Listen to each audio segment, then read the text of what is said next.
បាទសួស្តីបងប្អូននៅក្នុងថ្ងៃនេះផងដែរខ្ញុំមានការណែនាំទៅលើ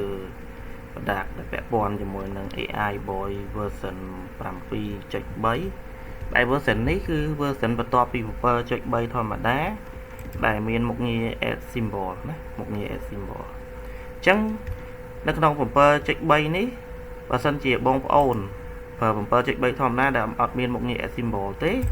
នៅពេលដែលខ្ញុំតម្លាក់ file នេះចូលក្នុងក្រុម Telegram ហើយបងប្អូនគ្រាន់តែ download ហើយ copy file ហ្នឹងមក copy file ហ្នឹងមកហើយយកចូលទៅក្នុង folder អា folder យើងចាស់ដែលយើងមាន AI Boy 7.3 ហ្នឹងអញ្ចឹងបងប្អូនគ្រាន់តែ click mouse ស្ដាំពីលើមកយកពាក្យ delete អញ្ចឹងបងប្អូនគាត់ចុច delete ទៅគឺវាទៅហើយពេលទៅហើយបងប្អូនគ្រាន់តែផាសវាមកវិញមក click mouse ស្ដាំឲ្យផាសមកវិញមកបានហើយផាសអា 7.3 ដែលខ្ញុំបានប្រឡែងទៅហ្នឹងណាក្នុងក្រុមនោះបងប្អូនទាញមកយកមកផាសចូលកន្លែងហ្នឹងជំនួសអាហ្វាចាស់ហ្នឹងទៅបានហើយអញ្ចឹងនៅពេលដែលផាសហើយគឺចេញតម្រងបែបហ្នឹងឈ្មោះហ្នឹងអញ្ចឹងបងប្អូនគ្រាន់តែបើកមកគឺអត់មានទាមទារ license អីឲ្យខ្ញុំ add អីទៀតទេឬមកក៏ add ចូលទៀតទេគឺវាចាក់មួយ license ចាស់ហើយអញ្ចឹងណាបងប្អូនអញ្ចឹងឥឡូវវាចេញមកហើយខ្ញុំគ្រាន់តែ activate វាមកចូលបាទនេះគឺជា version AI Boy 7.3 ដែលយើងអាច add symbol បានណាគឺអានេះគឺតាមការស្នើសុំរបស់បងហើយ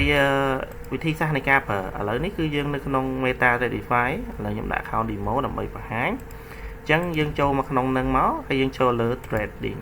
ណាអញ្ចឹងបងប្អូនគ្រាន់តែឥឡូវខ្ញុំ select តាមដែលខ្ញុំធ្លាប់ select មុនសិនទៅអញ្ចឹងយើងអូសមកក្រោមមកយើងនឹងឃើញមានកន្លែង symbol តែមានប៊ូតុងមួយហៅប៊ូតុង add symbol ណាអញ្ចឹងនៅក្នុងនេះគឺមានប៉ុណ្ណឹង symbol អញ្ចឹងបើសិនជាបងប្អូនចង់ដាក់ symbol ណាចូលថែមឧទាហរណ៍ឥឡូវនេះគឺខ្ញុំដាក់ជាក់ស្ដែង BTC XAUM ណាចឹងអត់មានទេអញ្ចឹងខ្ញុំធ្វើការ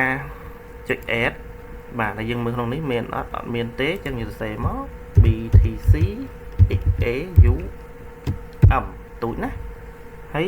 យើងចុច add ទៅអញ្ចឹងបងប្អូនមើលកន្លែងខាងក្រោមនេះឃើញដាក់នេះ add ហើយអញ្ចឹងបងប្អូនគ្រាន់តែចុចបិទវាមកបងប្អូនចុចទៅមើលមកនឹងឃើញ BTC XAUM ណាបងប្អូនគ្រាន់តែចុចមកហើយយើងធ្វើការស្រេទៅដូចថា take profit យកប្រមាណឥឡូវខ្ញុំយក$5 lot size 0.01កន្លែង setting ខ្ញុំដកកន្លែង equity recovery ចេញកន្លែង order ខ្ញុំដាក់1ខ្ញុំដាក់តាមដែលខ្ញុំ set up រាល់ថ្ងៃណាព័ត៌មានកន្លែង per នៅពេលមុនព័ត៌មាន15នាទីខ្ញុំដកចេញហើយបន្តមកទៀតបងប្អូនគ្រាន់តែចូលមកចុច start មកអញ្ចឹង bot នឹងដំណើរការទៅតាម symbol ហ្នឹងហើយឃើញណាកំពុងតែជួញដូរហើយបាទអញ្ចឹងគឺមានភាពងាយស្រួលហើយអត់មានពិបាកអីទេបងប្អូនអាចធ្វើបានខ្លួនឯងអញ្ចឹងណាអញ្ចឹងវីដេអូហ្នឹងគឺមានតែប៉ុណ្្នឹងហើយបើសិនជាបងប្អូនមានចម្ងល់អីអាចធ្វើការតាក់ទង private មកតាម Telegram ខ្ញុំផ្ទាល់បានអញ្ចឹងអរគុណ